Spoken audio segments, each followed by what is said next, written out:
The number of Australian permanent residency visas granted to Hong Kongers has risen sharply since the introduction of a controversial national security law in the territory in July last year.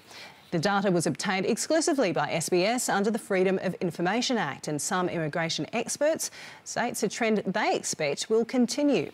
Investigative journalist Lynn Evelyn has this report.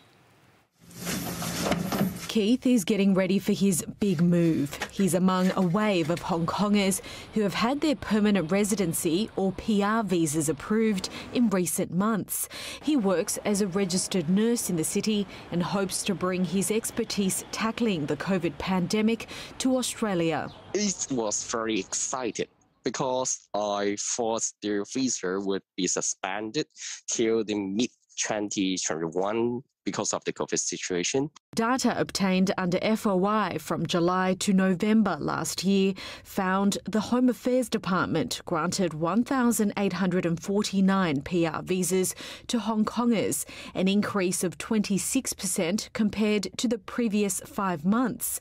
The figures also show applicants most often proceeded to PR through the skilled visa streams, with the number of skilled PR visas approved doubling compared to the previous 5 months. This new information indicates further that the government is prioritising permanent resident visa applications from Hong Kong citizens and perhaps bringing those cases to the head of the processing queue. That's despite a fall in the overall number of PR visas granted on average in the last 6 months of 2020, according to the Home Affairs Department. The department also told SBS applicants with critical or specialist skills in support of the government's response to COVID-19 or the country's economic recovery would be prioritised when it comes to visa approvals. But some immigration lawyers believe the uptick could also be linked to the introduction of the national security law in Hong Kong last year, which has brought a wide-ranging crackdown on dissent. The government has announced a number of policies. Those policies are specifically for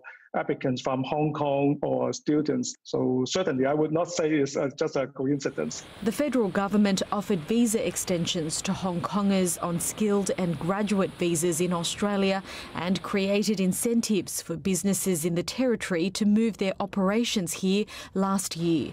Lynn Evelyn, SBS World News.